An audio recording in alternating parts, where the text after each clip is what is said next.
Ladies and gentlemen, members of the public, colleagues, just like a few words from my chaplain, Michelle, please. Father God, thank you for this meeting tonight. May your Holy Spirit guide those who are here making decisions about the future of Skegness. Thank you for all who are counsellors in this place, serving the communities. May your Holy Spirit also guide them. In the name of Christ, Amen. Amen. Good news, please note. Thank you. Please be seated.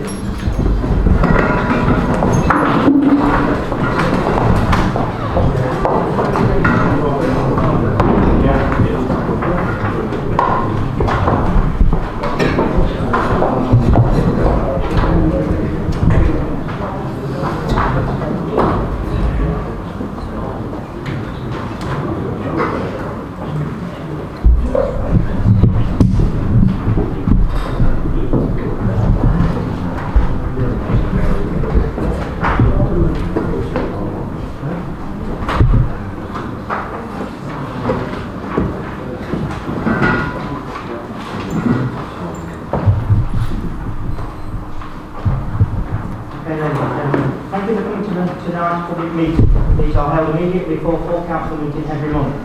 Skegness residents can ask questions or make short statements on any matter related to Skegness that is not on the council's agenda. The matters that are on the agenda, please wait for the public participation item that is a part of the council meeting. When speaking, please state your name and street where you live. The public meeting will finish at 7:15. Do we have any members of the public who have questions? I think just well, does the council agree that some illuminations are not to the standard for a top visitor destination? If you do agree, will you press the Eastern District Council to up the investment before the night-time economy is completely killed off? Surely the £600,000 promised to Skegness by Eastern District Council, some of that money could have been used.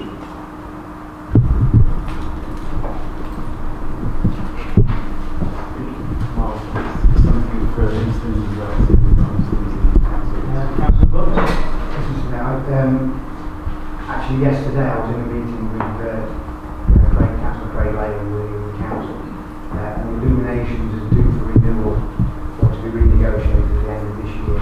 He has assured me that he will be inviting the town council, the bid, and other organisations to get involved with it all, so it can all be hopefully better. Any more questions from the public? Russell Sparks from the Grosvenor Hotel. Thank you. I'd like to talk about the two motions being put forward under item 11. Should I be speaking at that time? Yeah, we'll leave that to the next part. Thank you. I just wanted to check. Have we got any other questions from the public regarding the public meeting? Yes. Thank you, Mr. Mayor. 8th Argyle, resident, Grosvenor Road. Council told me why there's more and more adverts going on all around the town for events going on at Ingables when this is Skegness, please.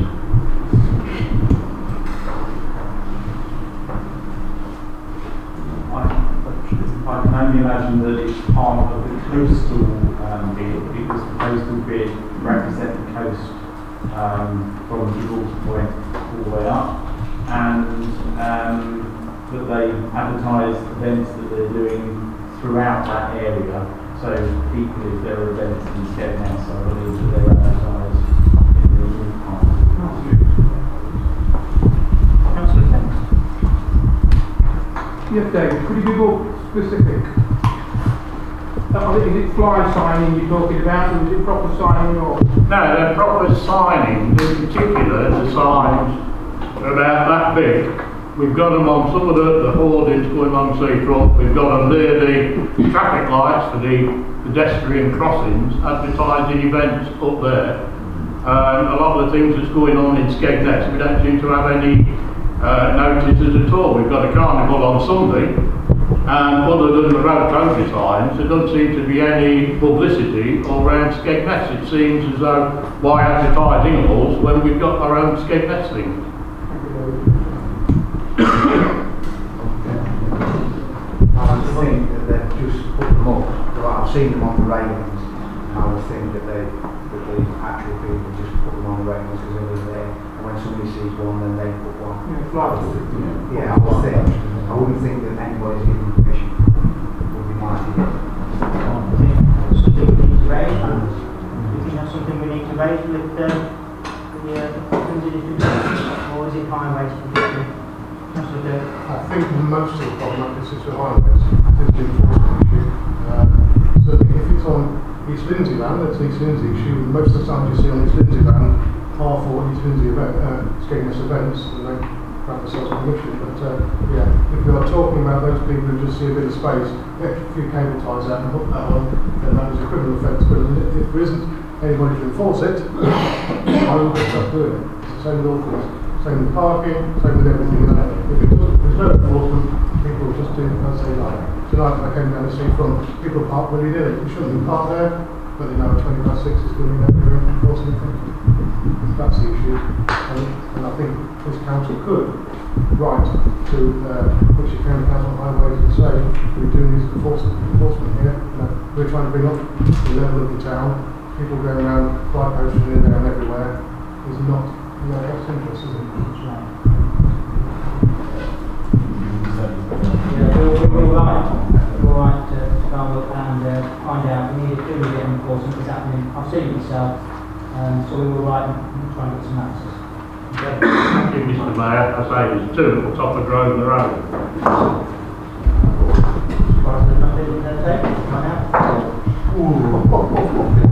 Have we got any further questions regarding?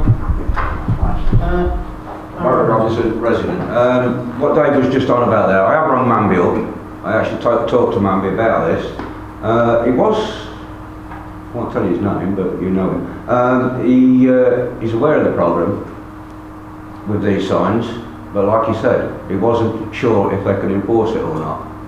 That was the email I got back. He wasn't sure whether it was enforceable. I mean, what Dave's actually on about is the firework display. The circus is absolutely littered the town this year. There's other ones for little businesses all over. Yeah, a charity one in Skeg gets picked on, the football, and he has to take his down.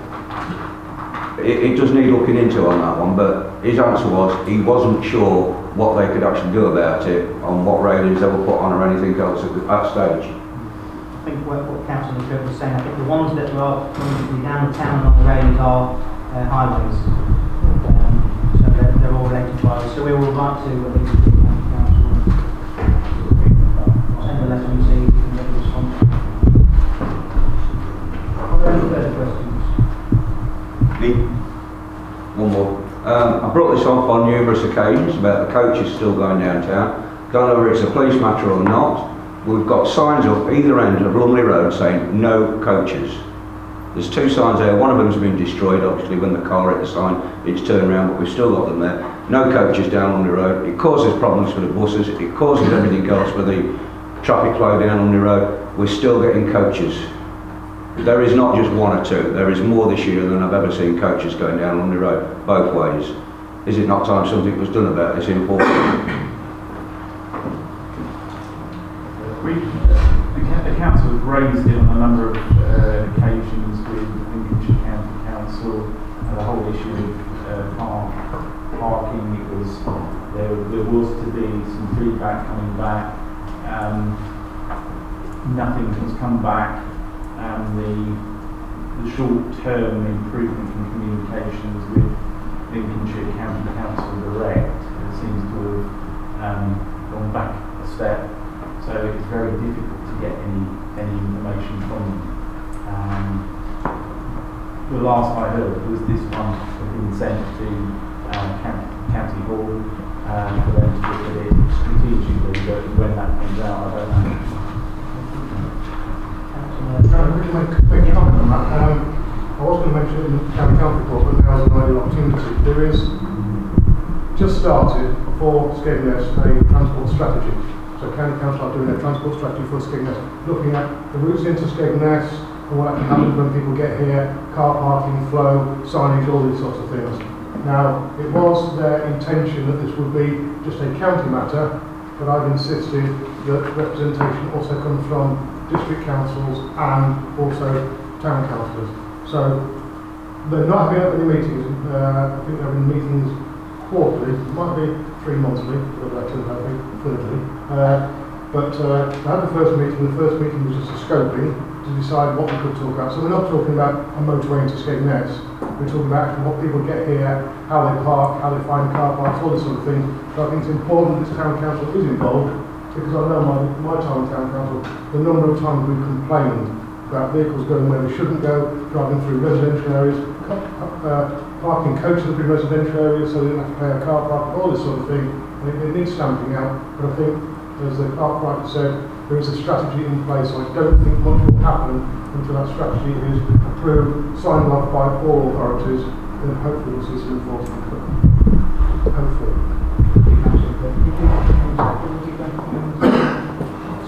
Just going to say there is a road traffic matter important to our area to enforce. I would imagine that it's also particularly recognised as an issue for also against the team legal town centre. I'm looking at it. There's some issues stopping the coach on the road, more stoppages, which I think will Any more questions? Can I just ask one more? No, To the inspector, is it illegal to make a U-turn when there's a sign up saying there's no U-turns? Yes. It's not enforced. Sorry? It's not enforced in Longley Road. They're U-turning. Not just cars, not just members of the public, not just holiday makers, taxi drivers, everything. They're U-turning on that section there. Little lady nearly got knocked down the other day by a local car. Wasn't a taxi, I'll say, but it was a local car. U-turned straight round. And they took the lady out. There's nobody to report it to. It's not enforced. But there's a great big sign there on the, as you come up from the clock tower coming up, you can come down to the Tower Gardens Road there, no U-turns. You can report it to us. I have to admit that... You're so busy at the moment, so you know. Yeah, we would not enforce retroactively. That's probably not going to happen. I would expect an officer, if they saw that, to at the very least pull the person over and give them some words of advice. If it is a significant issue, I will have a chat with the response team and just have to keep their eyes out for that when they're down. I think we'll rely on them people. Yeah, it is the most prominent spot for U-turning. I say there is a big sign there. It's right next to the sign saying no coaches, funny enough. You know, and it's U-turning all the time.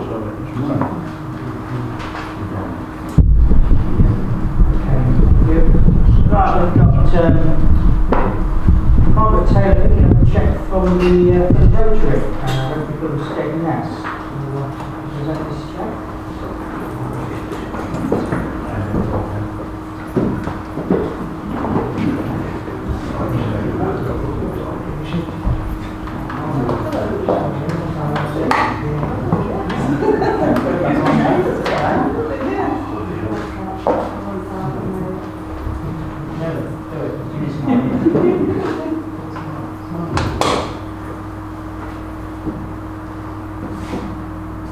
Thank you. Can we have a smile this time, Mr. Mayor? Can we have a smile this time? Well, that's fine. Thank you.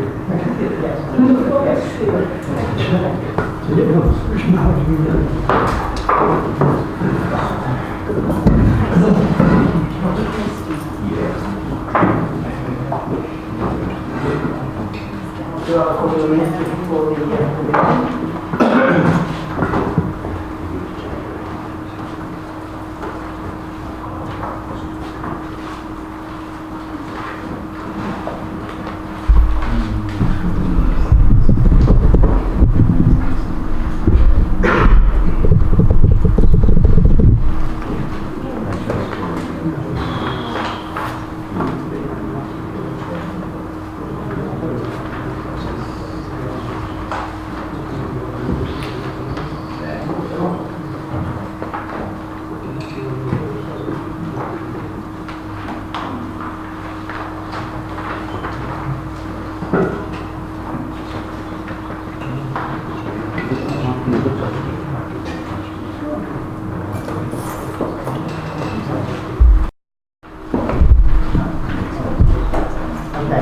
item number 1. Minutes of the last meetings were attached. There's just one amendment on page 15. The letter read added to shareholders. You see the consider adopt otherwise minutes of the meeting on Wednesday, 3rd of July.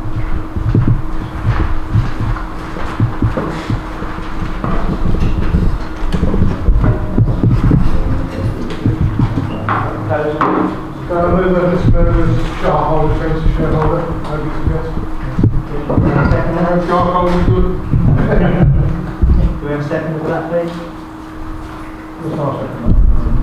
Pages 11, 12, 13, 14, and 15, and 16, and 17. All in favour?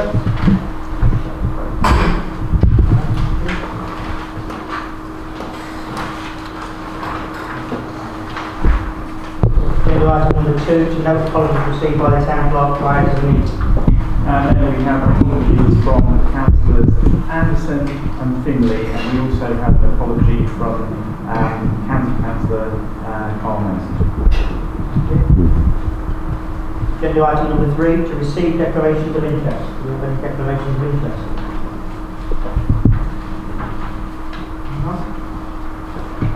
Okay, agenda item number 4, participation. During this part of the meeting, members of the public may speak on items raised on the council agenda. It is not possible to raise matters relating to council minutes, as the council is unable to reopen previous debates. Each person may ask one question or make one statement, and may speak for no more than 3 minutes. Responses and considerations of the matter we raise will usually be as a part of the agenda item to which they refer to, or may be subject to a written response at the chairman's discretion. This session will last no more than 15 minutes. Members of the public and press are reminded they may not speak during any other agenda item. Are there any questions?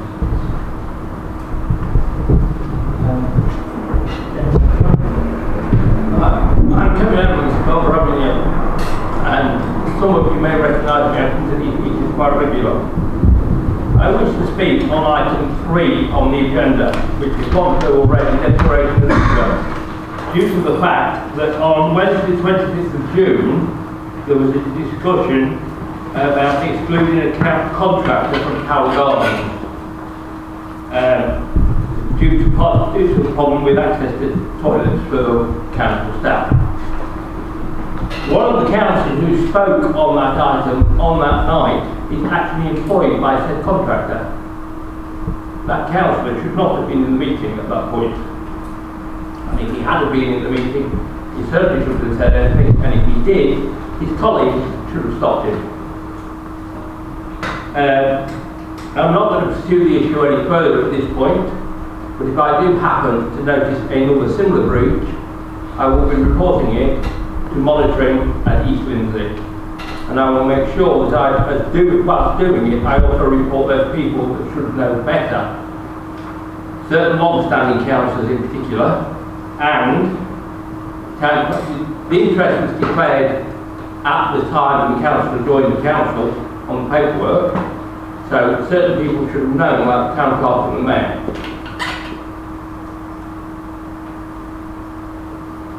In response to that, it's set out quite clearly that the town clerk must not advise councillors during the course of the meeting on whether or not to declare an interest.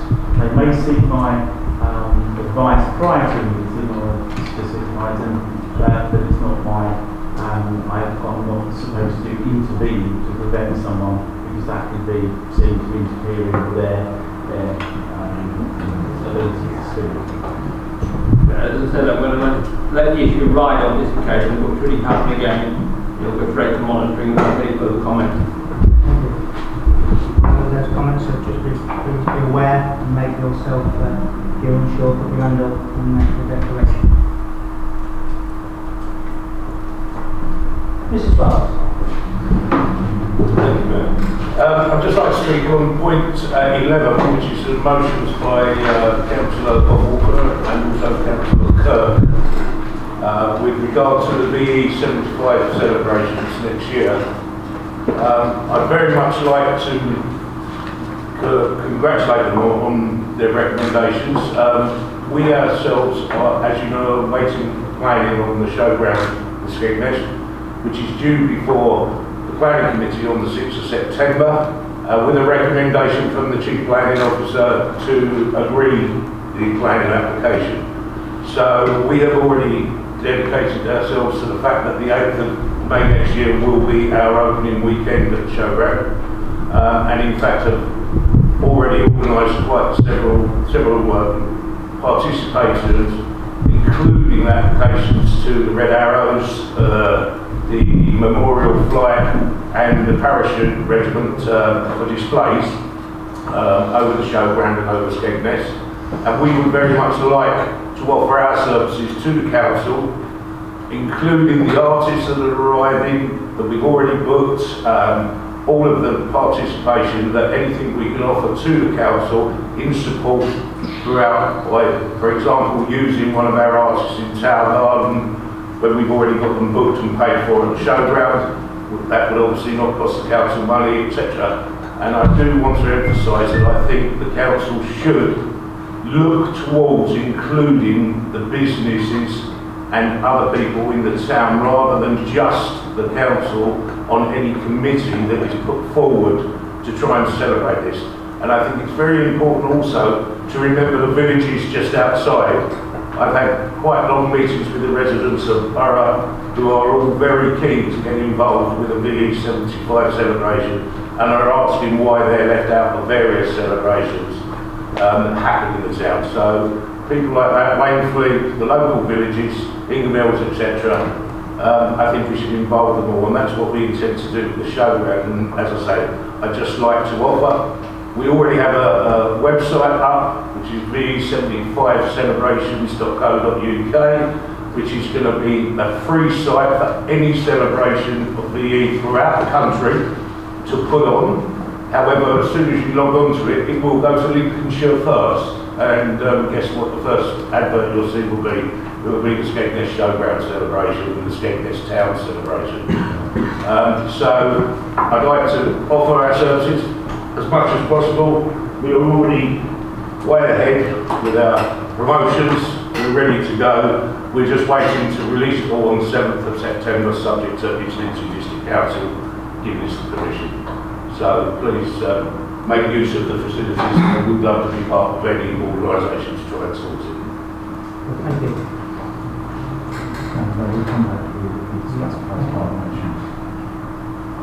Thank you for your input. We'll pick that up on the agenda item. Thank you very much. And then we'll go from there. So, thank you very much. Have we got any regular participation? Thank you. We'll move on then. Agenda item number 5. The Town Mayor's announcements and correspondence.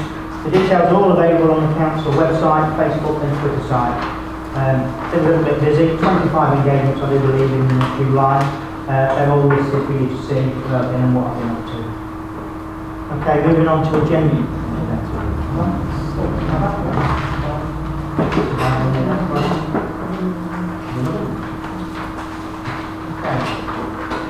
Hello Kate, can you pass on our thanks for the cheque to the council please? This is appreciated. Regards Julie from the Skegness Swimming Association.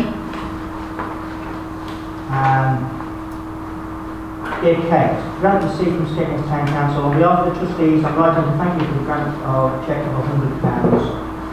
Your contribution is very much appreciated and will enable us to provide an ongoing service to clients over the coming year. Your grant will make a significant contribution to the well-being of our communities, including residents of Skegness. Yours sincerely, Jenny Barnett from the Citizens Advice. Okay, agenda item number 6, schedule of payment for approval. Schedule of tax reconciliation for July 2009. I've just got a question for the clerk really. Do you think this town council is still getting the benefit from the Office 365 subscription at the moment? Yes.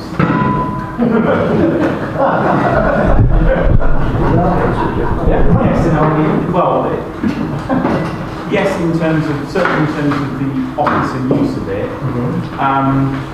It's early days, I would say, with the new councillors as to whether they're fully utilising it. Clearly some are, but there are some councillors that prefer to use their own email address. But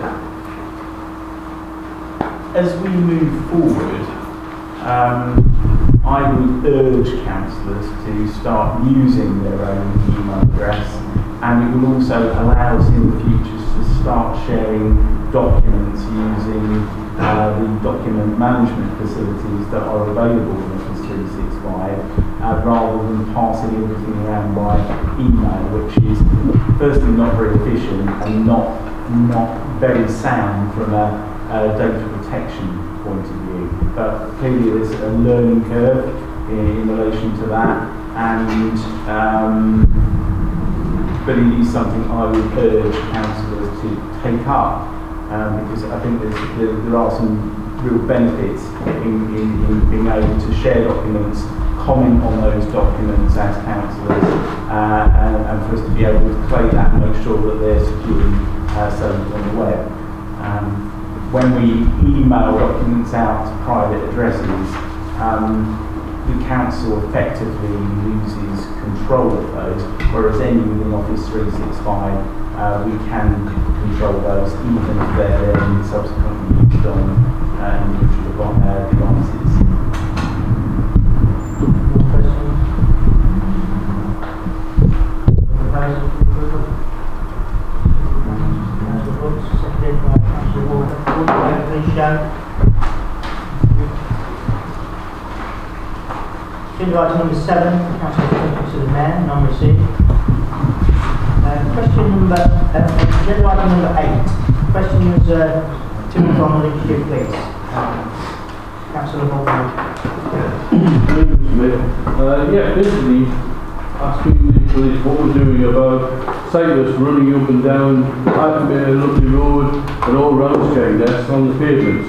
It is, especially at the moment, it's very, very dangerous with all the people we've got, and there just doesn't seem to be anything being done about it. They're just going wherever they want, when they want, and along Grand Parade, etc. as well.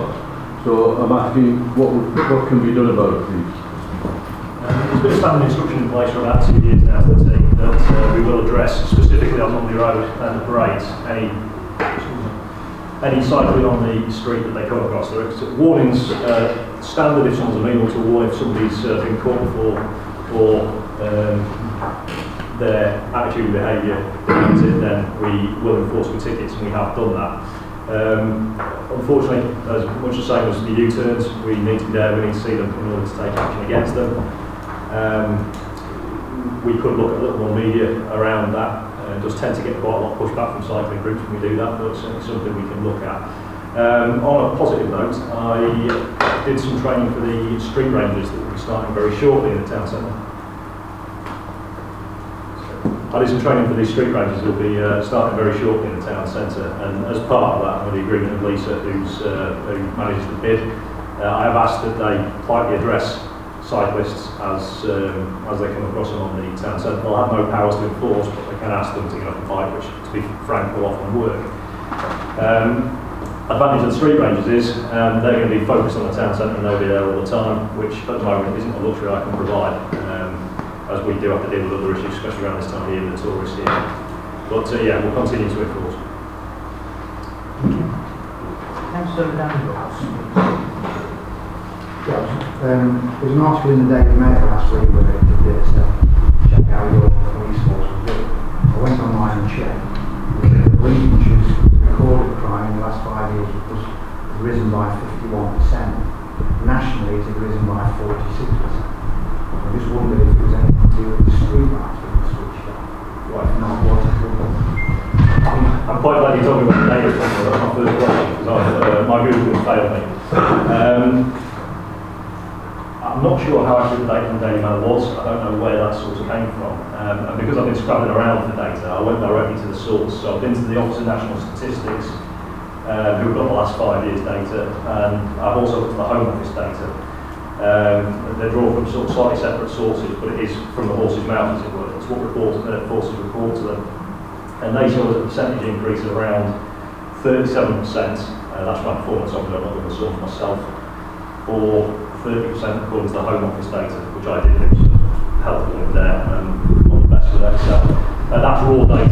available on the various websites should anyone wish to look at it. If you search crime statistics, it's all there. It's spreadsheet form and it's quite long-winded. So I'm not entirely sure I can concur. Having been into the analyst office headquarters today, none of them recognise that figure as one of ours. Now, we have seen significant rises in crime rises in recorded crime over the last few years, not crime. I have alluded to this before. Part of that is an increase in recording standards. We had an inspection last year which picked up on how we record crime, and it's not as straightforward as you might think. We see a crime, we make a crime report. It's a very complex set of rules. If we are sitting above the national average, I would suggest it's possibly because the force has taken that to heart. From Chief Officer Group down, they've pushed really hard to ensure that we're recording as ethically as we can be. This has included some bespoke training packages. So all the officers have had quite a complex, every officer from Chief Officer down has had this complex training package with an exam. I won't tell you how many times it took me to pass it, but I know I'm not alone. It was quite difficult to do. So the level of knowledge increased, the amount of recordings increased. The only thing, in terms of the street lighting, it's very difficult to say, and I'm going to read the summary because it's far more relevant than I would be from the last review, some updated data. The variations in the data for areas or specific beat codes lack consistency in the direction of change. For example, an increase occurred for burglary offences in one area and vehicle crimes reduced. In order to conclude that crime levels have been affected by the implementation of part-night street lighting, we would expect a consistent pattern in terms of direction and scale, and changes would be expected amongst that data. And due to the lack of uniformity across the crime types in terms of the change, it's not possible to conclude that street lights have an impact.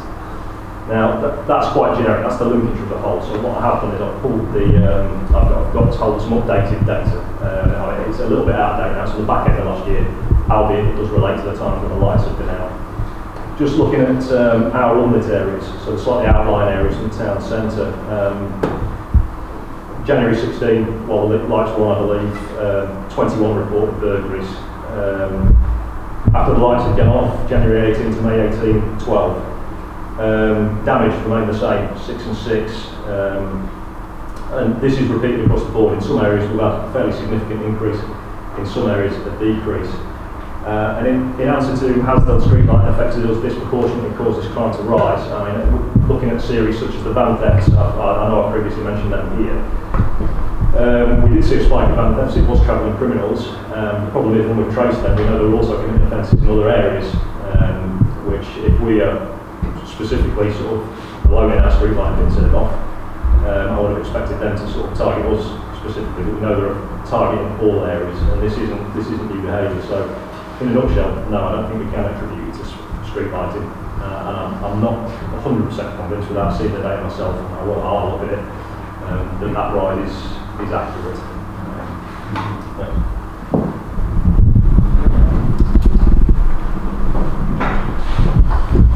Thank you, Mr. Mayor. Mr. President, I've had a letter from one of my residents. On Monday, she was travelling down Lundy Road, and outside the railings on the outside of William Hill, she found this very disturbing and completely unacceptable behaviour. Could you please look into the matter? I'm quite angry that we are having this sort of behaviour in our beautiful town at peak time in broad daylight. There was a man urinating through the railings. Very, very bad. Yeah. Yes, we can. That's the bottom line. I've looked at the pictures, exactly not what the offence was being committed. It's unacceptable. The chap in question, I don't particularly recognise him. He doesn't appear to be one of our regular street drinkers, and certainly his dress would suggest that he's not. Is completely unacceptable. Yeah, I think you've already emailed me the complaint from the lady, and you can pass that photograph on to me. I'll do what we normally do. I'll put that application policy now. If we can't get all the details, then we can deal with it for a public order. That's how it is at a relatively low level. But if you pass that on to me, I'll pass that on tomorrow. Thank you. Thank you very much. Agenda item number 9. Talks from the council representative to the outside bodies. Hospital watch report by Councillor.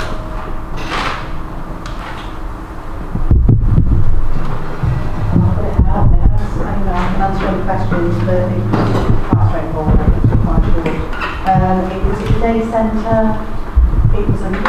I found it a little bit distracting to be fair, because it was in an open room and there was quite a lot of noise behind it. The nurses found it easier to attend there, obviously, so we're still going to carry on with it for a little while. The next one's at the Crown, that makes it easier breathing for people to go. I did put in here about the safety issue. They've got these new systems now that and it's called Dog Track, and it's attached to their phone and it goes to a base at Boston. All they have to do is shake their phone and they can hear what's going on. They can see it on monitors, and if need be, they can get in touch with the relevant forces to attend. So that's making the feeling a little bit better around that. We've got, as I mentioned, we've got security guard on now at night time. And they just need really to make the public more aware of what they're actually there for. It's an urgent care centre, not an A&E. And I think nationally they're going to try and keep the signage simple so people know exactly what to expect. And that's a lot where the complaints come from. If there's any questions, I'm trying to answer. Any questions regarding that?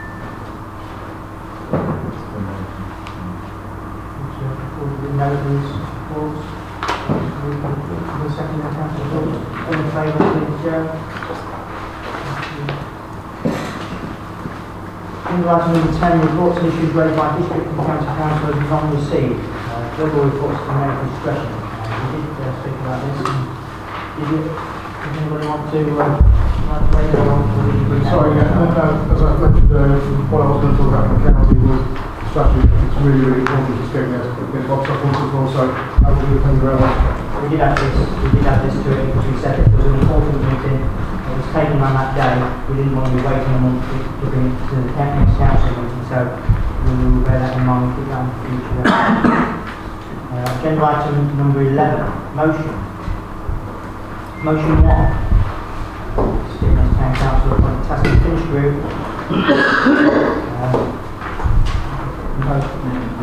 Both the motions are quite simple, and it's likely if you discuss them separately, then motion 1 would effectively preclude motion 2 from happening, because it's the council will then be re-debating the same issue. So it may be that the two proposals in second are going to perhaps debate, but or agree to bring those together, so that we will be debating as one item. Yes, I agree with Councillor. They are very, very similar motions, etc. I would like to propose that we amalgamate both motions together and form a council committee, not a task and finish group, to sort this problem out and to involve as many people from the town as is humanly possible to get this wonderful celebration up and running accordingly. Mary, it would be, if you're involving, unless you get into quite complicated rules, a task and finish group would be a better proposal in the sense of inviting general members of the public, other businesses and that into that. Otherwise, if you call it a committee, you do delegating powers, then the other people who are participating in that, you've got to then start to decide whether or not they have voting rights, and if they have, whether they then have to declare interest, etc., etc., etc. So it becomes a lot more complicated. Whereas if it's a task and finish group, then it's brought back to council and then council decides. Councillor Kirk. Yeah, thank you very much. I'm in agreement with Councillor Walker. I think it should be a council-wide motion. It's nice that the whole council seems to be thinking on the same lines of this. This event is so important that we all celebrate it as a community. I've spoken to Councillor Walker and his seconder, that I'm not happy with it being a task and finish group. This council does not have a great reputation with task and finish group, I'm sorry to say. They tend to go on for a long time, we never get down to a meeting and nothing ever gets done. This is quite an urgent thing, so I do suggest a committee, but it fits within a formal committee structure. It has worked as well, it worked as very well in 2008 when we organised a party in the park for Charlie's birthday. We had a committee which only had a couple of members from this council and members from Chamber, Partnership it was then, Carnival, various other organisations. I think it's important that this is a town event. So it involves, as the gentleman quite rightly said, the business community, the voluntary community. But I would like to, what I would like to see, if you're in agreement, Councillor Walker, I would like to see us tonight form a committee, nominate that committee on the understanding that we can get outside bodies in as well. I have no issue with that committee reporting back to the council, no issue with the council having the final say, so the need for delegation isn't that strong. But I think we do need, I would like to see a budget allocated tonight. I would suggest the budget in the region of £5,000 would be more than enough, because I know we could, for example, put a bid into the bid to help the cost of this. So there's lots of ways there. I know the district councillors have an allowance this year. It is a town-wide event, so maybe some district councillors would want to put some of their money in if it was a community event. Because what I don't see is, I don't see a big 1940s festival. Let the professionals do that. Let's us have a community party in the park to celebrate what happened all those years ago. So that's what I'd like to see. I agree with you, I think it should be one motion, but I'd like to see your first paragraph deleted and instead a committee structure with a budget for the event to happen, not a budget for that committee to spend, but this town council allocates a budget for that event to happen. So the committee can't go out and spend the council's money because that would be totally wrong. But we as a town council allocate some money tonight, which would say, right, no more than this figure, because I think if we work wisely and use a bit of nous, there is enough goodwill in the town for this event to go on. It can be as close to cost neutral as humanly possible. So if you're prepared to do that, I'm quite happy for my motion to be amalgamated into yours. After I need my second as approval, but if that's the case, then I'm happy to do that. I'm happy with that amendment, Mr. Smith. Councillor. Yeah, just one. You know, we're building a community hub in the town garden, and I would have thought that the town clerk and the staff are fairly well. Would it be a lot of work for them, or will the councillors be doing the work? If the councillors are doing the work, I'm quite happy with it. If they expect the officers to do the work, I will put it to the town clerk. Is it possible, has the town clerk got a window to do this? Has he got time? Has his assistants got time? Or does it not affect your time at all? That's my only concern. Very happy with the motion and how you work together. Brilliant idea. As long as it's not going to affect other things to be delivered. That's my only concern. Councillor Walker. I would second Councillor Kirk's idea of amalgamating the two, getting rid of the task committee and having a proper council committee with a budget and working all together with everybody from the town and getting this thing up and running as fast as possible and involving as many people as possible. And I'm sure my secretary would agree with me on that one. Thank you. Yes, Mr. Mayor, I quite agree with Councillor Kirk and Councillor Walker. I think I can see that with as a staff resources item on the agenda, I think we need to make a party happen. I think it will look very, very bad on us when Russ Sparks is putting on a big event and the town council does nothing again. I think we need to do something. And if we don't, we deserve all the flack we get. We need to work all together as a town, residents and businesses alike to achieve this. Can I just ask a couple of councillor questions? Firstly, replying to Councillor Dennis's question, as I reported last time, we are literally at the limit in terms of officer resources to conclude the business that we've already got on the table. So that there is, I've got a very large concern about being able to resource another committee depending on how frequently it needs to meet. The other issue, in terms of putting aside the budget, what I would ask council is where does that budget come from? It's not in the existing budget, so where does that money come from? We know, so the last time, of last year, our budget setting done, we haven't, you know, we've earmarked our reserves, we've got our budget set, we know what we're spending it on. Where is the extra money coming from? I mean, I don't know about everything else, but I mean, does it have to be fantastically expensive? I mean, I know in Royal Marsh, and you all know, is it the weekend after next? They've got a picnic in the park. Bring your own blanket, bring your own picnic. You know, we supply the venue, yeah, you're going to want a bit of entertainment. But at the end of the day, it's a community event. And people will want to come and bring their own, you know, put the dog on it, the families, the kids will play. It doesn't have to be that expensive, surely.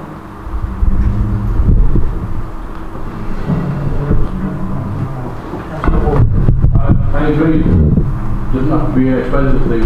And the idea being, by involving all the different organisations, as Councillor Kirk said, putting a bid into the bid, talking to the Chamber of Commerce about putting cash in, etc., and using as much of the facilities of the town as possible and getting everybody to try and contribute. That is the idea. Yes, having a budget of 5,000 sounds a lot, but at the end of the day, I would hope, since Councillor Kirk, that we should make something out of that by selling whatever happens to be goods from the town council, or jolly stuff, etc., and have, you know, teas and things, and using the facilities of the new pavilion accordingly as well. Councillor Dennis. I am concerned, councillors, I am concerned that you've come up with £5,000, and I don't quite know what the £5,000 are all about. I think it would be good to have a meeting, find out what you're going to do, and then come up with the budget, not the other way around. That's my only answer. Yeah, quite simply, that wasn't a budget. As I said, this town council allocates a maximum figure. I don't think for 1 minute we would be paying a single penny to put an event. I think there's enough goodwill in the town, there's enough organisations that want to be involved, they'll say, yeah, we'll cover that cost, we'll cover that cost, we'll cover that cost. And if the worst came to the worst, as I said, district councils have their allowance, they could all put £500 in it, and we're halfway there already. So I'm not saying we'll spend £5,000, we may not even spend a pound, but I do know what will happen if we don't crack on with this. If we want to book, let's say for example, the Silver Band for the Sunday afternoon, oh no, they've been booked, because we won't get around to book anything till January. That's far too late. We need to crack on, we need to crack on now. I've taken board totally what the clerk is saying, that he doesn't feel there is £5,000 in the budget that could go towards this. I find it hard to believe, but I do take on board that he's our financial officer. But in that case, if there isn't £5,000, district council colleagues are around here, are we happy to put some of our allowance into this event? Are we? Yes. Right, okay.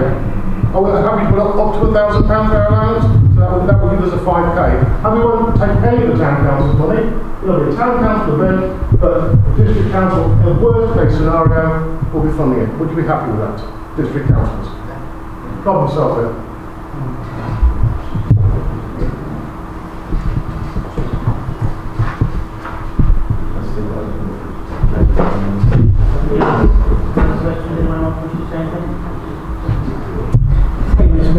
My only concern with that, so that was Councillor Kirk, was that it then becomes a district council event rather than a town, and we just spoke about how it needs to be a town event with the town council putting this on, not the district council. Sorry, we as district councillors are given £1,500 to spend to support our local community. So I would just spend mine giving it to the parish council so they can put on this event. You will still get a town council looking to do a district. Okay, on top. That's fine. That's fine. Any other questions or comments?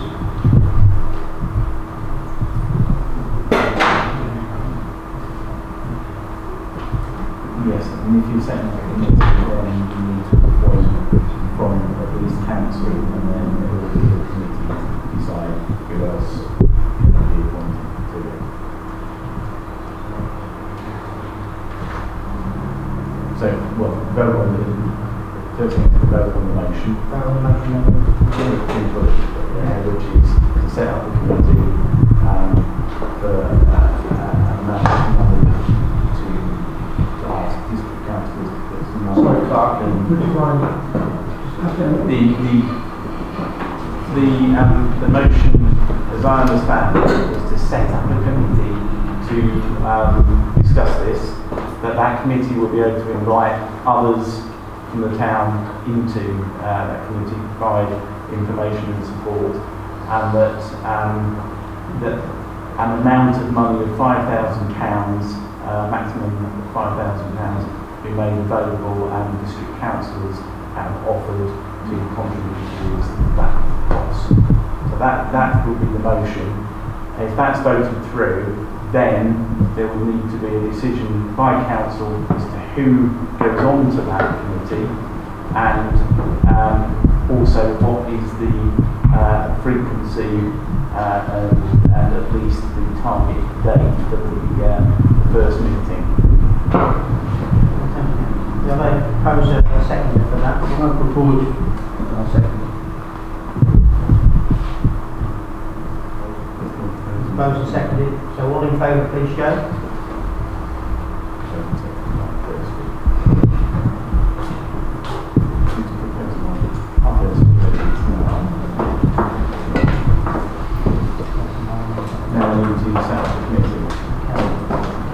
I would like to nominate Councillor Steve Kirk and Councillor Bob Walker as they came onto the motion. They should be on the committee on reading for a lot of time. Seconded for that. Just to ask them if they're willing. Are you gentlemen willing to do that? We need more council members, but there needs to be 7. Anybody else like to be on this committee? Councillor Burnham, Councillor Saxon, Councillor Emerson, Councillor Bedrock, Councillor Barry.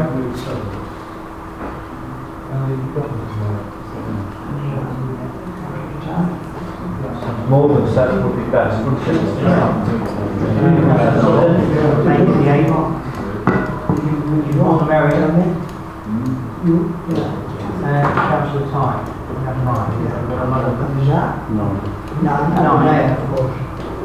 Yes, I shall be.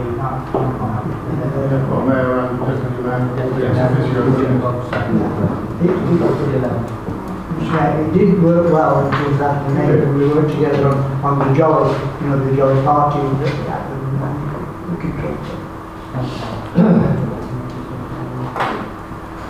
So that's the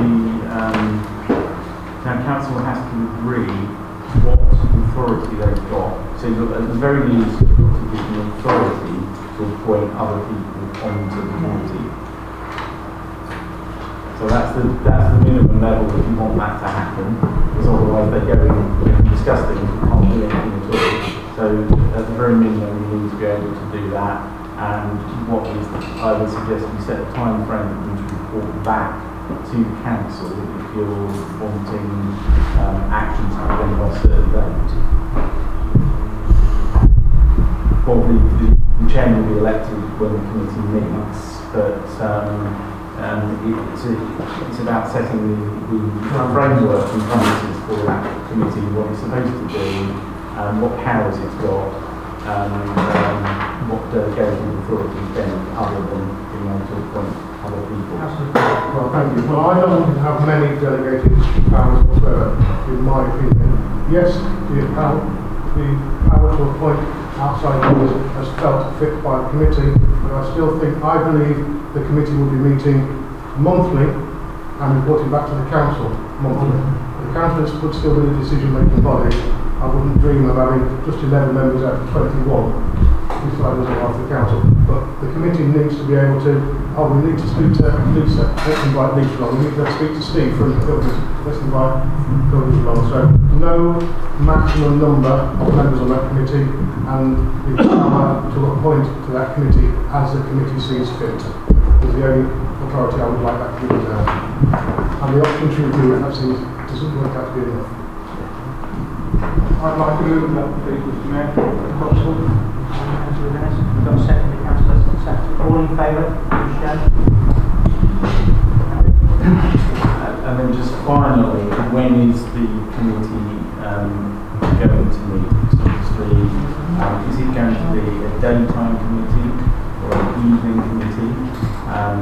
bear in mind that even if it is effectively taking resource out of this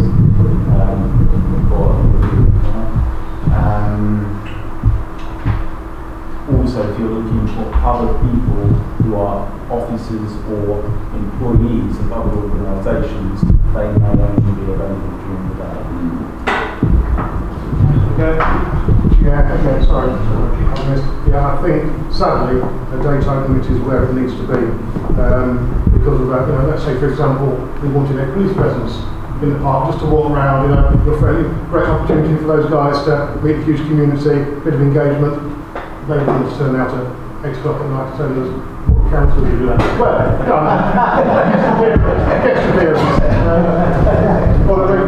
so I think probably have to be daytime, and as I said before, I think it should be a monthly meeting to start with. It may need to close up as we get closer to the time or whatever, but as for a day, well, it needs to be a day that fits in with the officers. I would say that's quite important.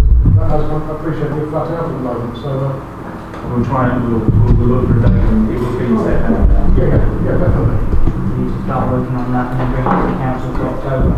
Councillor, I think the first thing that this new committee needs to be within the next 3 to 4 weeks, and very push it, hopefully bring something back to the committee to be careful about the next council meeting.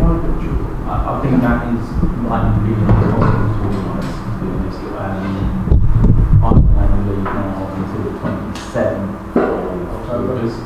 And then we've got an extremely busy agenda from then until it's going to come straight back into meetings with the council meetings beginning of September. We've got a management committee also. They all have to have reports written.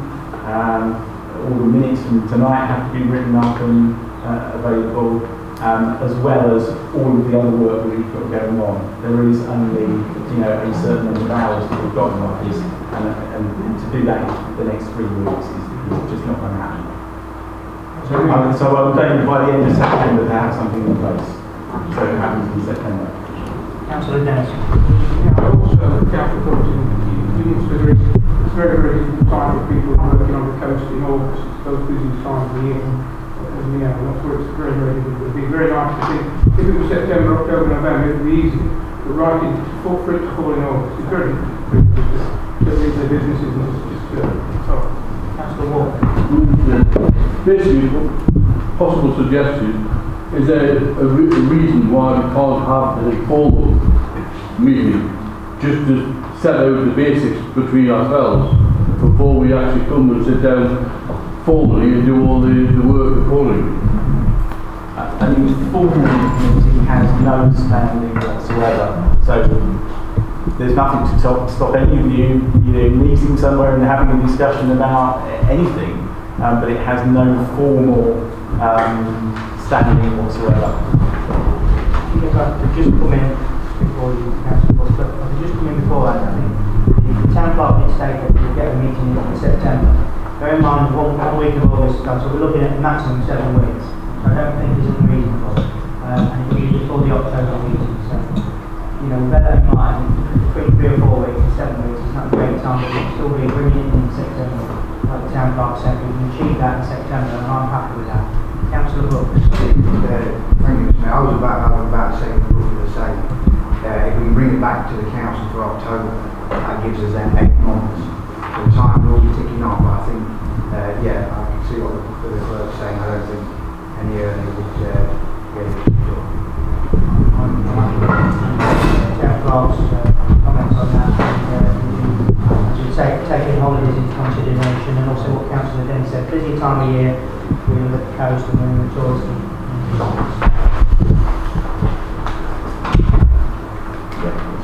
Okay, agenda item number 12, planning and policy minutes attached. This is considered an adopt a revised resolution that means the planning and policy committee held on Wednesday the 17th of July 2019.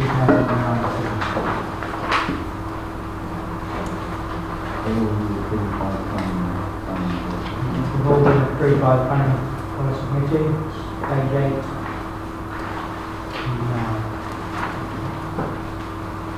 Anybody like to read it? Do we have a second for that, please?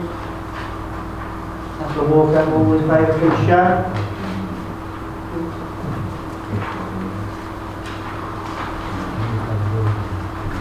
Agenda item number 13, Management Committee minutes. That's right, it says it's incorrect, it says planning, it should say Management Committee meeting minutes, receive and consider and adopt the resolutions in the minutes of the Management Planning Policy and Management Committee meeting held on Wednesday 17th July 2019. Mayor, before it approves, just to so the council note that there are recommendations in there relating to fees and charges at the cemetery. These won't have any impact on those that are using the cemetery services. This is in relation to a new government scheme whereby it is possible for councils to directly collect some costly burials back in the government. One of the schemes. It's because it was right at the end of the previous Prime Minister's term. It hasn't yet come in, but he's expecting that it will be in the next few months. So what this proposes is a change to our meeting charges so that we are able to collect that money. It has been proposed and seconded. All in favour, please show. Agenda item number 14, the asset transfer update, report attached. Update council on progress and preparation relating to the asset transfer of the Skegness District Council.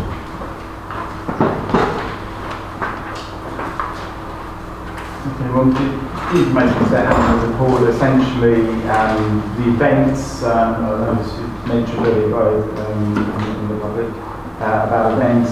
We are now displaying the events that are happening in Tower Gardens on the notice boards in Tower Gardens, and those are updated on a regular basis. We've had a few events so far and more happening in the coming weeks. In regard to issues relating to the pond pump, those are still outstanding. Trying to get further information to move those forward, but it's proving quite difficult to do so. I know that a couple of you have raised the issue about the zip wire in the play area in Tower Gardens. The replacement has been ordered from the manufacturer, in fact was done so by using many months ago, but there is a delay in the supply chain for that. So it will get replaced as soon as that becomes available. The cards to use by the town council staff in toilets is still ongoing. I think there will be agreement for the staff in Tower Gardens. That seems to be the way that the discussions are going, but the technology isn't quite there yet to be able to do that. That's being worked on. There's an outstanding issue relating to the demolition and relating to a third party's water main easement. There's an ongoing discussion with that. It's proving a little difficult to move forward. So overall, the gardens are being managed within the budget that was set. Moving forward to the October transfer, disappointingly, the car park information is still unclear, and that hasn't yet been resolved. That again, there needs to be this needs to be moved forward quite quickly now, and is one of the areas which is swallowing huge amounts of resource, much more than it should do. But again, pressure is being applied to try and get this resolved as quickly as we can. there have been visits out to the various assets, spotting that there is, obviously we reported previously that ash dieback has spotted some of that. There are also a few issues with some pieces of equipment and fencing and other things which have been raised with East Lindsey for repair prior to transfer. So we'll do a complete report back to committee in September with proposals as to how that moves forward.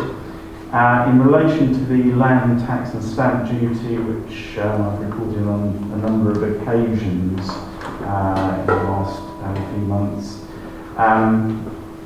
there are obviously cost implications which were unbudgeted, but we have now reached a point of evaluation, and the taxes will be paid, and then the registrations, the appropriate registrations can be made.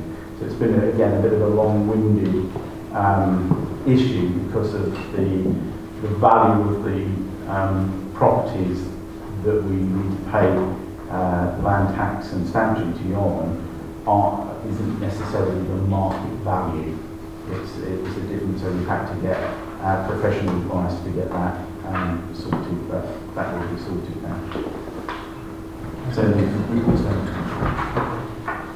Any questions on that, Councillor? Yeah, just I'm more than happy to move the report, but I've got a frustration, I'm sure it's a town clerk frustration.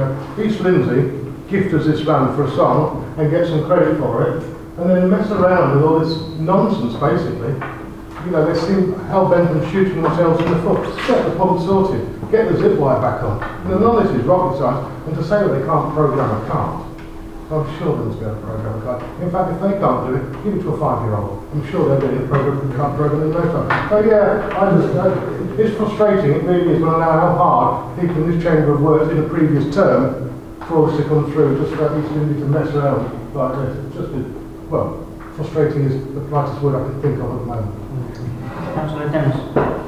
Yes, you stole my thunder there, Councillor Kirk. I agree with you. I think it's a disgrace, really.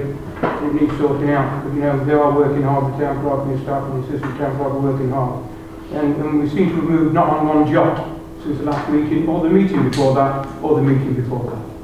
So something needs to be done. I think we need to go and speak to the town clerk as district councillors and see where he wants to point it, because I'm sure there's an etiquette and a way through this. But at some stage, town clerk, you're going to have to let the councillors give them their head a bit. I will be guided by what's your advice to councillors. Well, I think the etiquette probably is with these matters not being resolved. I think the etiquette is for you to write to the chief executive to see if that resolves it, and then clearly if that doesn't work, then there may need to be a member-led intervention to get it resolved. We don't have any reason to keep withholding this information and moving so slowly. No. They wanted it to happen fast. We got on the ball rolling. We've all worked hard for 4 years. In the 5th year, and then they're holding us back. So the recommendation is that we receive and note the report. Do we have a motion? We've got a second. All in favour, please shout.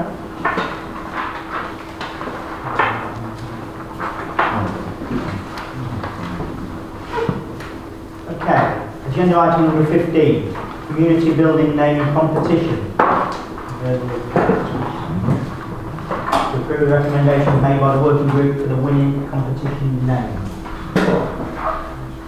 I don't know whether the chairman of the group wishes to...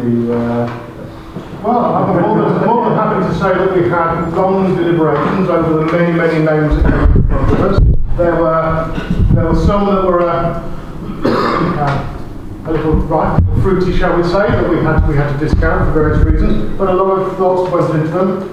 We looked at many of the names, and we decided, of all the names, the one that we liked most had an historical feel to it, because we were mindful of the foreshore having Parks and Garden status, and it was because of one particular engineer back in the 30s who worked for the then Skegness Urban District Council, who laid those out. Sorry? Secret. Not all of it was in. Exactly. Dick's drinking, buddy. So we decided that we wanted to honour this gentleman in the name of the building. So that was the logic behind it. And the name we finally came up with, and I've got to be perfectly honest, there were so many combinations I didn't like down the final one. So I'm hoping, Mr. Town Clerk, you can have the honour and the pleasure of standing up and announcing to the nation what the building's going to be called. We've decided on Jenkins Pavilion. Well, that stirred us into a broth. That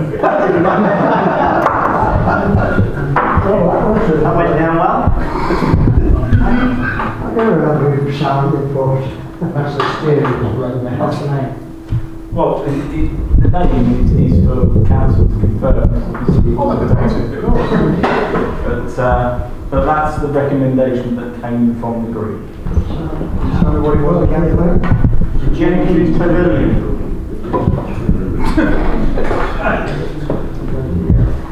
Well done,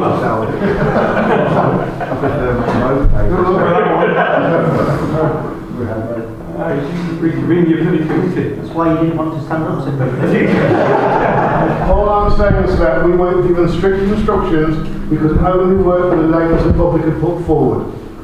We weren't able to put our own, so we picked what we thought was the best of those names, and a mighty fine name I think it is too. And do we have to go with it? I was saying you have to go with it. Well, that's what the category vision. Did we not have a second choice? Mr. Jenkins is brilliant. Yeah, that's not the thing. Oh, come on, lads, we can do better than that, surely. I would suggest you could take the word out. It's council's decision at the end of the day. If council doesn't believe that the name is suitable, then council could reject the winning, or the not yet winning, but reject that entry, even though it was considered to be the best of the options available. Councillor Dennis. I move to reject that. Just need a second. I'm quite happy to second that myself. Can I just ask a question? You can ask a question, Councillor Blackman. Was that suggested by one member of the public, or did a lot of members send that particular name in? Can I say, when I said we had a lot of names to pick through, I may have been a little generous with the truth. It's actually your feel. They would assume that had the word Jenkins in it. The other one didn't have the or pavilion. It had a different So you was inundated. I think it was all. Before we move on to, before we move on to Councillor, we just bring Councillor. I think it's important that it is one of the residents' submissions that is chosen to add to the community value of the building. So, and from what we have, I do think that's the best choice. Yeah. Yes. Right. Okay. So we do have a proposer that we reject this, and I'll stand here and say, I'm second. Can we send it back to the committee? Councillor Dash. I would just like it to be something relevant to the park. To be fair, I know it's not my choice, but people are going to say, a lot of people are going to say, who's it? And why? Yes. Why is it not the town gardens or whatever, but something more relevant? Councillor Dash. Also, we've been voted by the residents to put our opinion forward. So I think, we've got a mandate to pick a name, no disrespect with it, but, we can do better than Jenkins. I mean, something like, I don't know, the bracings or anything. But, I mean, I don't know, well, I just don't think that that's really and when we talk about members of the public, two put in Jenkins and you pick the name. So, sorry, I don't know. Councillor Brooks. Yeah, I think we had something in when we put it out there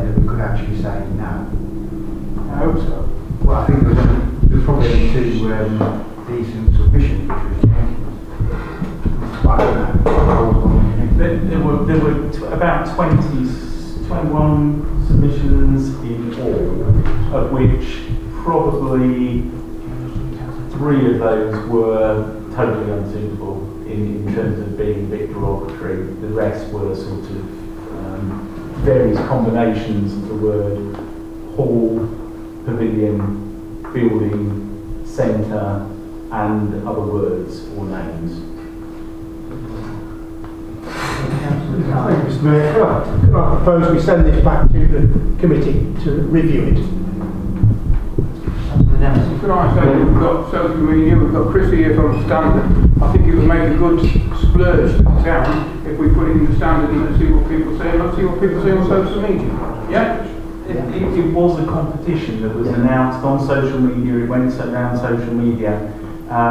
So I think if council are going to do that, then it needs to perhaps put some guidance, because there wasn't really any guidance previously. It was left open for people to put forward suggestions, and we have to reopen the competition. Clearly those that have put names in, but they think when one of them have been rejected, then those won't be talking. We did ask them to put in both a name and the reason why they've chosen that name. Clearly it's the council to decide whether or not it's going to accept it. If it's not going to accept it, then how we're going to make the move forward with naming it. If we're going to put it out to the public again, then I would suggest the competition is reopened. Now that people perhaps can start to see the building, it may give them a bit more of a feel for what it's could be called. I think we've still got a period of time, so just bring Councillor Dent back in and then when the name was announced, I've never seen so many disappointed faces in one room in my career. Oh, probably once, but I've not gone down so well as a Standard. But it was a really depressing sight to see you guys. So please, I hope the people on the committee won't take offence to where we have to talk about a non-event. Really. Councillor Kerr. Yeah, thank you very much. The suggestion was to put it back to the committee. There's no point in putting it back to the committee because we've still got the same 21 names to work with. You know, if you're going to put it back to the committee needs to have the ability to design its own name. But I wouldn't be happy with that either. We said the community could have an opportunity to name this building, so I think if we're not happy with the showing so far, we open up the competition again, and this time don't tie the hands of whoever's lucky enough to be on the committee. I can't remember what rules were we allowed to put? Anybody's a member of the public, so yes, you could have. Well, I think, we've all got a lot to say, so we should all at least have a go, and then you will have another 21 suggestions. I propose we reopen the competition with guidance. So we've got a proposal that we reopen the competition with some guidance. Do we have a seconder for that, please? Mayor, just before you vote on that, I would suggest that the council's statement that goes out is that perhaps the name didn't fit the building now that it's becoming visible, and I think we need to be a bit sensitive to the fact that 21 people have put the name in and tried.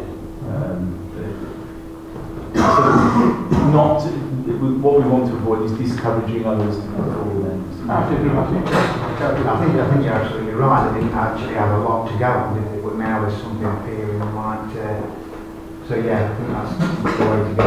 Diplomatic as council That's what we do. I'm hoping that other people now come on board and see what we've seen today. Will come on the back of it and see what's appearing in Tower Gardens locally with the help of the social media again and the press. We reopen the competition, and I think more people might be involved. Like Councillor Blackburn said, there's 21 of us in here that could actually put a name in as well. Now that would have been actually a good estate from the start, would have been 42 entries. So there would have been a little bit more to play on. So we've got a proposal that we reopen the competition. With the clerk's sensitive dialogue. And a guidance, and we've got a second for that. Just bring Councillor Walker in quickly. Yes, thank you, Mr. Mayor. You're talking about social media, very nice, but I'm sorry to say you're limiting your marketing the area. I mean, we've got Chrissy here, Whitehall, as Councillor Dennis said, have something in the standard and have a competition running day so that we're giving everybody in the area a chance rather than just a certain amount on social media. Well, I think Chris is the lady standing around is all on board, and no, she's not in there, and I think she's going to take that way forward for us. And also maybe she could bring local councillors up and get their view, print them in the paper, you know. Bring you all up, you all have to make it. Yeah. Be all your fault. Digging an hole. Not just mine. Digging an hole, Councillor. Well, I'll be here. So we have to notice, this is not in the letter, you know, with the help of the standard group and the social media on your side, I'm hoping that you can encourage people, because we are seeing a little bit more engagement as we've talked about, and I think people are coming on board. There's a feel-good factor about the town gardens, just people you talk to every day. You know, it's absolutely lovely. The team in there, I was having a word with them again today. There's signs in there displaying things that's going on. We should be proud. So I think that we'll take this forward and reopen the competition, look at the motion centre, there's some guidelines, and all in favour. Who's all in favour? It's Harry. You against? We have one against. Well, I do apologise, Mr. Jenkins.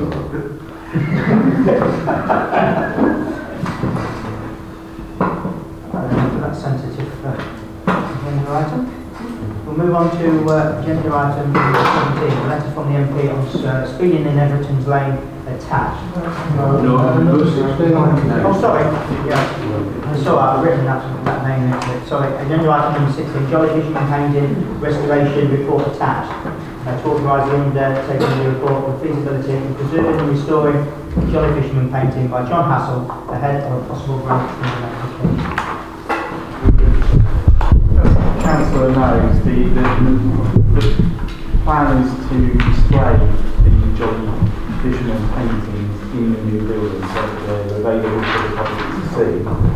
I think it's fair to say that they haven't had much attention in quite a while, and certainly the newer of the two paintings, version has got visible damage. The framing, the glass, etc., are not up to a standard for display, and they need to be properly sealed, etc., so that you don't get sense such like inside. And also the glass, they need to be protected by glass that won't go through ultraviolet rays that will damage those. Now, I know that there are potential grants available to the council for preservation and restoration. But in order to take that forward, we would need to get at least a condition survey, if you like, so that we know what's wrong with them and what we need to be done, because that's going to be the basis of the grant application going forward. So, having been in contact to get just provisional estimates at this time for that work, it ranges between about £150 and £500 to do an initial condition report, so that which would produce then the information necessary to go on to the grant application. So the alternative is that we just display them as they are, albeit we will have a protected perspex glass sheet in front of them in any case to protect them from UV. But if the council wanted to look at restoration and preservation, then we need to commit this money so that we can get on and move that forward. Councillor Dennis. Yes, Councillor, I don't know how council members feel, but it is part of our heritage, and I do think we should move this in its entirety. And I would like to move it to be passed. Councillor Buckle. I agree with the town clerk and I agree with Councillor Dennis. At 5:30 to something the town clerk said earlier. Where's the money coming from? If it's not budgeted, where does this come from? Town clerk's own words earlier. About the grants available, so It's not council money. council money is grants that are available. Councillor Dan Brooks. Yeah, quite a big council in Councillor Edington. I'm just surprised that we lent the picture out and they sent it back in such a poor condition. I thought somebody should be brought to task on that. I don't know where it is going. But I support the Went to Lincoln. I don't know. I think it went to Lincoln about 2008. Councillor Kirby would like to speak. He's sat there beaming, smiling. No, I don't want to speak on that. I do know where it went and I do know how it came back. Now, if the open forward isn't the way, isn't time to discuss it because it did involve some degree of litigation. What I was saying is, it's been proposed in the second bit, we need to remove the word whether before we propose that. The recommendation should be that this council decides to investigate, not decides whether. So, for the writing up of the minutes, we have decided to. Yes. That's been worked out.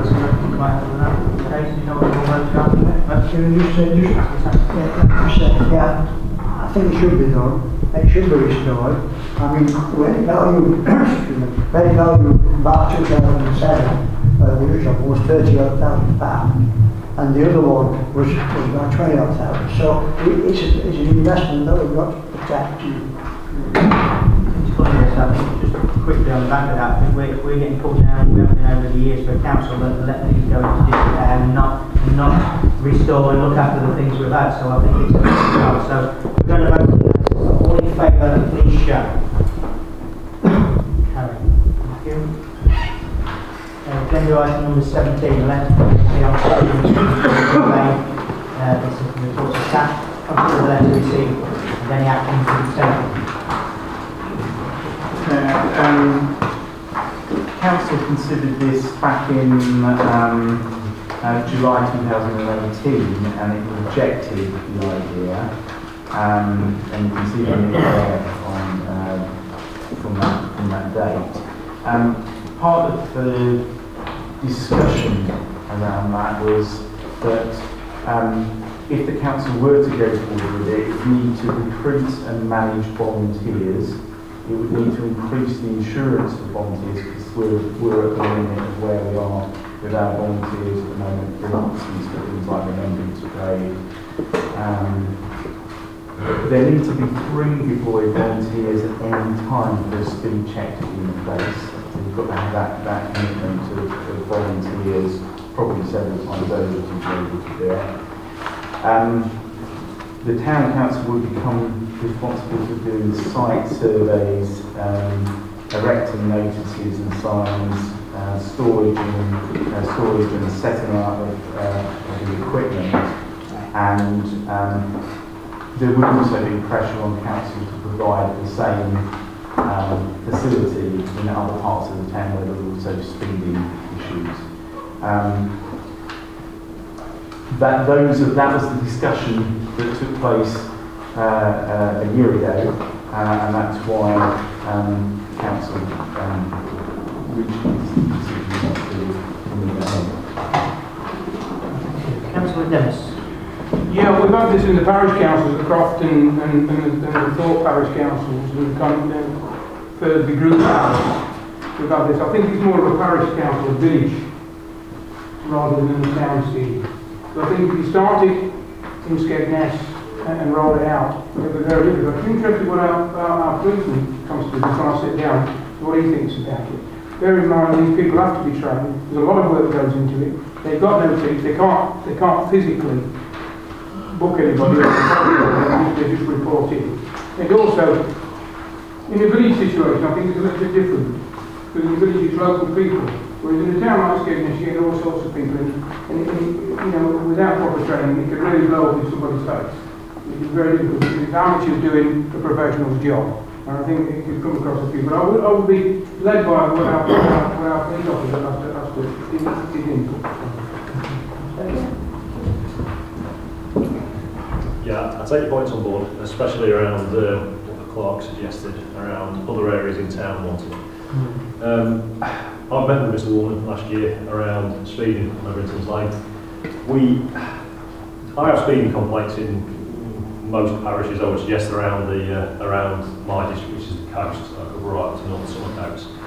Some of them legitimate, some of them a little bit exaggerated when we've done the work. What I can say is Everington's Lane has a significant speeding problem. This is the first time I've brought it here. We've done the surveys. I'm not exhausting the options, because we'll carry on working down there. We have police officers down there. Each and every month, as part of our monthly threat harm meeting, I bid for resources for the town to tackle speeding from the roads policing team and from our safe roads team, which is staffed by specialists.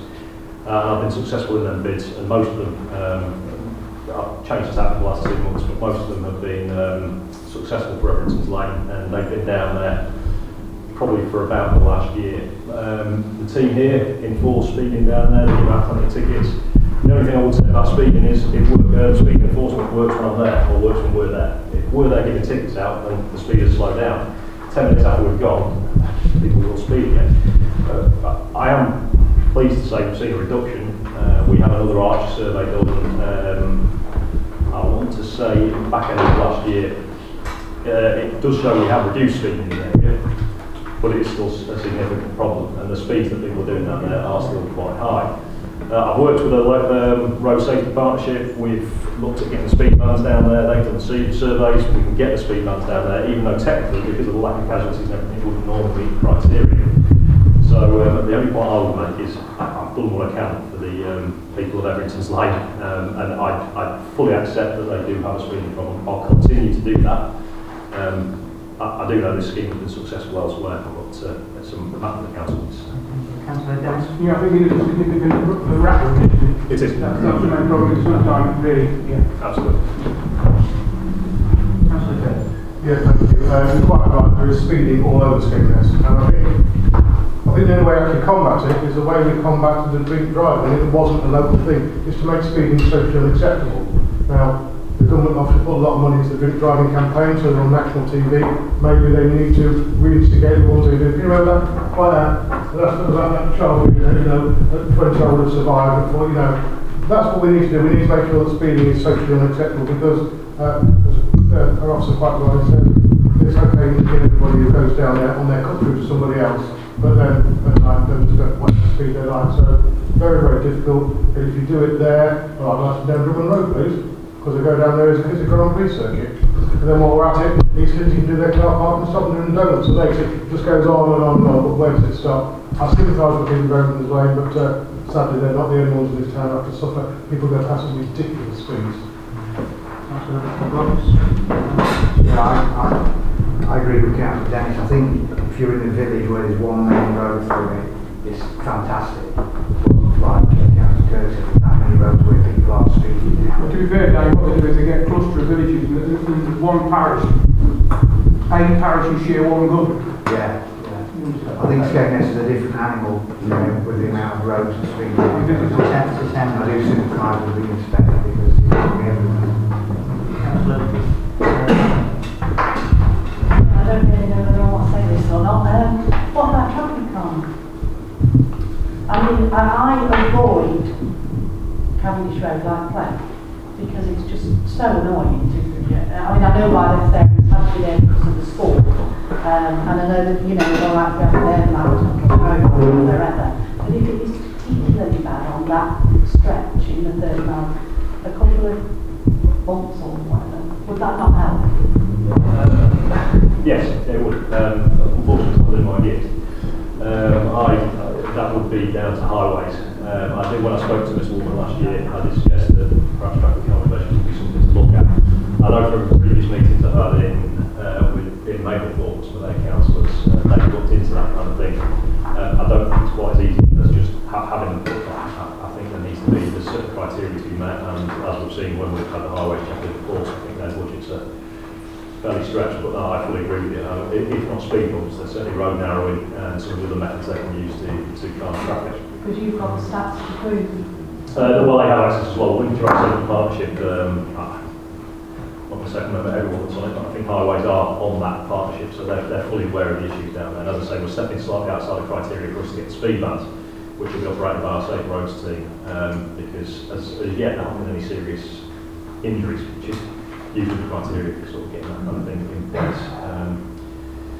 So yeah, I think it would help, but unfortunately I think that would be a matter for highways.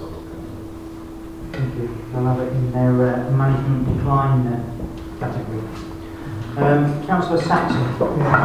Yeah, it's been a problem for many years, actually. I mean, Councillor Coffey and Councillor Dennis did get a junction, some alterations to the junction at the bottom there, if you remember. And, you know, a good idea these days. It's been happening in various places. People have been standing there with an air dryer, and that's had the same effect at no cost. Councillor Dennis? Yeah, well, we were involved in the speed bumps down Cavendish Road. The Cavendish Road was an absolute nightmare to get it. And it's just a school, 2 schools joined, and it was still a nightmare to get speed bumps. And the problem is, in an open countryside like that, they look at emergency services, ambulances going down there at speed, with patients in. There's a lot more to it than just simple putting a bump across the road and slowing them down, because there's a lot more to contributing. Yes, it will slow them down, but it'll also your emergency services down and upset the job all around. Traffic calming I can understand. Traffic calming I can understand, and narrowing of the road, that would work. But I don't, speed bump, not a help. Obviously you consider see if any action to be taken. They're judging by comments made around the room. I don't think we are going to be taking any action. We will propose that we're not going to take any action. Mr. Mayor, the light of what has been said in Europe, no action. No action. Do you have a second to that? I'll second that. Any more in favour, please show. Thank you. Agenda item number 18, contracts for kitchen equipment, audio, visual and phones attached. Providing town clerk to proceed with the contract for fitting out the new community building, kitchen and also for the supply of the audio, visual equipment and IP telephone. Just before I leave the cross, again, I'm happy to adopt the task recommendations. All in favour, please show.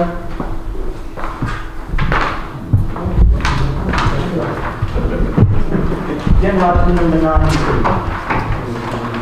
Staff resources.